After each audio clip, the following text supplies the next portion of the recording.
जनता की ओर से आवाज आती है कि जो राम को लाए हैं सुबह की शुरुआत एक घोटाले से होती थी और सायंकाल आते आते किसी आतंकी वारदात या किसी वारदात की समाचार हमें देखने को मिलते थे। जो लोग पाकिस्तान का राग अलाप रहे हैं वे कृपया पाकिस्तान जाएं। लोकसभा चुनाव के 5 चरणों में मतदान हो चुके हैं। छठे चरण का मतदान 25 मई को होना है और इन सब को लेकर हर एक पार्टी अपने चुनाव प्रचार प्रसार में व्यस्त है। इस बीच आपको बता दें कि उत्तर प्रदेश के सीएम योगी आदित्यनाथ ने आज संत कबीर नगर में जनसभा को संबोधित करते हुए इस दौरान उन्होंने विपक्ष पर सीधा तंज कसा है। उन्होंने कहा, जो लोग पाकिस्तान का राग अलापते हैं वो पाकिस्तान जाएं।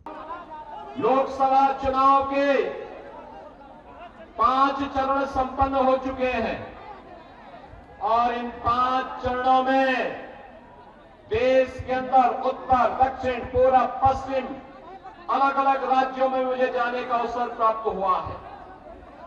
बहनों और भाइयों, उत्तर प्रदेश में भी अब तक 53 सीटों पर चुनाव संपन्न हो चुके हैं, लेकिन जनता के मन में जो उत्साह है 4 जून को क्या होने जा रहा है ये पहले से ही जनता जनार्दन के सामने पहले से स्पष्ट है और जनता जनार्दन पूरे देश के अंदर एक स्वर में बोल रही है कि फिर एक बार थोड़ा खलीलाबाद की आवाज में लगाइए, मैदावल की आवाज ऐसी गूंजती थी, अच्छे अच्छे लोग ठगा जाते थे जब हम लोग यहाँ कार्यक्रम करते थे। फिर एक बार, फिर एक बार, फिर एक बार और अब की बार 400 पार। जब 400 पार की बात हम करते हैं तो बहनों और भाइयों, समाजवादी पार्टी को 400 सीटों पर चुनाव भी नहीं लड़ रही है और वह कहती है कैसे होगा, तो जनता की ओर से आवाज आती है कि जो राम को लाए हैं, क्या आती है आवाज, जो राम को लाए हैं, जो राम को लाए हैं, सहमत है ना? आप में से कितने लोग अयोध्या रामलला का दर्शन करने के लिए गए हैं? वाह भाई, पूरा का पूरा खल्लाबाद, पूरा का पूरा मैदावल गया है। अभिनंदन करता हूं मैं आप सबका। बहनों और भाइयों, 500 वर्षों का इंतजार समाप्त हुआ है। अयोध्या में रामलला विराजमान हुए हैं।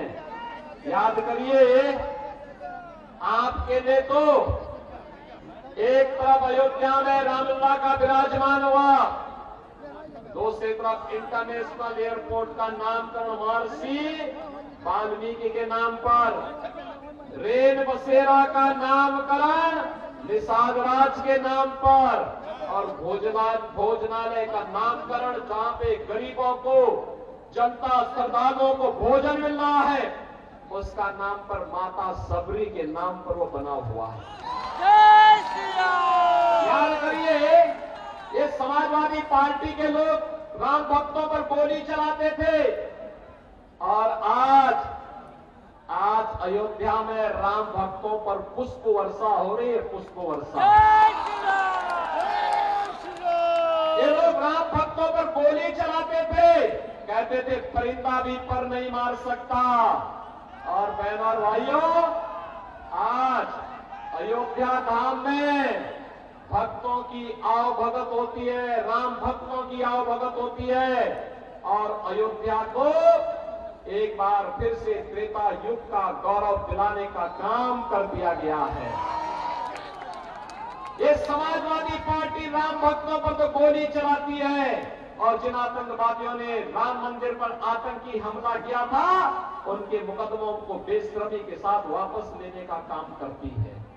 और इसीलिए आज मैं आपके पास आया हूं कि बहनों और भाइयों, आज जो एक परिवर्तन आया है कि राम मंदिर भी बनेगा, काशी में काशी विश्वनाथ धाम भी बनेगा और साथ साथ आज जो एक परिवर्तन देश के अंदर आपको देखने को मिल रहा है कि दुनिया के अंदर सम्मान बढ़ा है, देश की सीमाएं सुरक्षित हुई हैं, आतंकवाद और नक्सलवाद का खात्मा हुआ है और विकास के बड़े बड़े कार्य हो रहे हैं। हाईवे, रेलवे,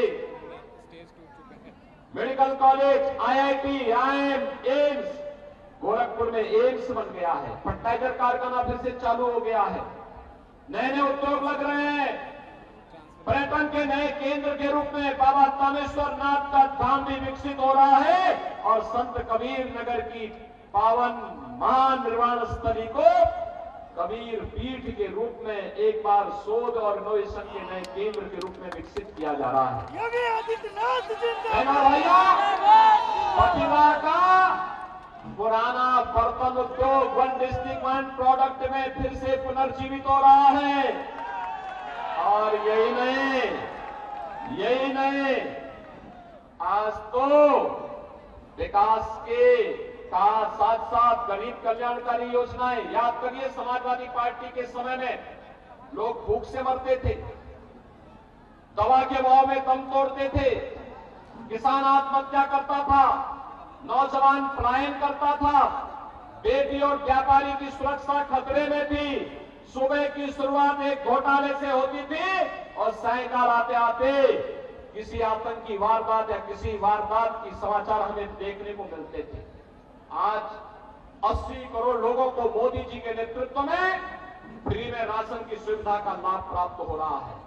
80 करोड़ लोग फ्री में राशन 4 वर्ष से प्राप्त कर रहे हैं।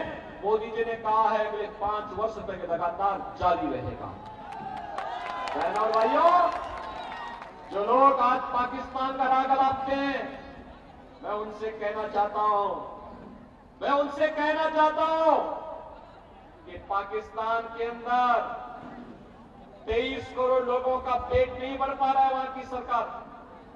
वहां पे 1 किलो आटा के लिए कैसे छीना झपटी होती है, जैसे मोहल्ले के अंदर कुछ जीव रोटी के टुकड़े के लिए आपसी छीना झपटी करते, ये स्थिति आज पाकिस्तान के अंदर आप देखने को मिल सकता है। और इसीलिए मैं कह रहा हूं, जो लोग पाकिस्तान का राग अलाप रहे हैं, वे कृपया पाकिस्तान जाएं।